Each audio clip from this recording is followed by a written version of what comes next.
Welcome to the only daily podcast focusing on compliance news of the day. Each morning, start your day with a cup of coffee and Tom Fox, the voice of compliance, to hear about 4 of the top compliance, corruption, or leadership stories you will need to start your day. The Daily Compliance News is a production of the Compliance Podcast Network.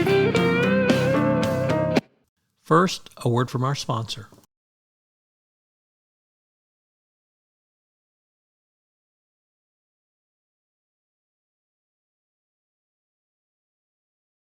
The Daily Compliance News for August 31, 2022, the Not So Friendly Skies edition.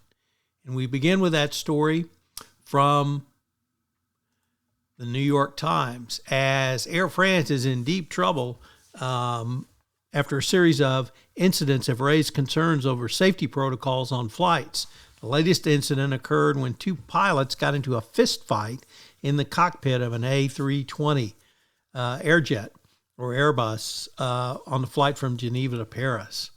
The news comes among broader concerns about flight safety at Air France, and a few days ago, a French report issued saying the airline's pilots lacked rigor in following safety procedures. Doesn't make you feel very safe on Air France, I will say.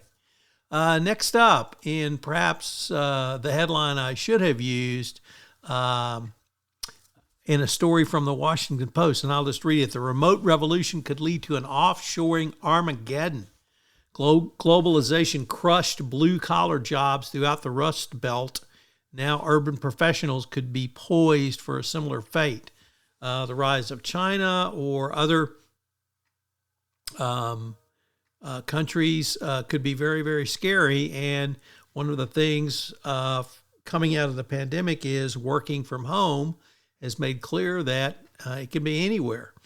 And many U.S. companies who frankly don't give much about their employees want to move to the cheapest area. Of course, that is tempered by the flip side of the pandemic, which shows how devastating that can be when a country or other geographic area can't deliver. But that doesn't really, most corporate senior officers really don't think about those sorts of things, and they're focused just on the short-termism. Next up, from News 24, cited as a trusted news first, President Cyril Ramaphosa, President of South Africa, has appointed 9 people to form a part of a national anti-corruption advisory council. The team comes from a diverse background and is expected to help Ramaphosa and the government implement a strategy on fighting corruption. So good to see President Ramaphosa continuing to move forward, albeit somewhat slowly, in the fight to clean up the South African government after the disaster of the Zuma government and of the Gupta brothers. And our final story comes to us from the Wall Street Journal. And really no surprise here, as Elon Musk has added the Mudge whistleblower complaints to his case for scrapping the Twitter deal. I should say he is trying to do so because he has to ask court for leave to do so. And it's up to the court to determine whether she'll allow him to bring in evidence that Mudge has put forward. The Daily Compliance News is a production of the Compliance Podcast Network and a proud member of C-Suite Radio. Thanks so much for listening. I hope you'll join me again tomorrow.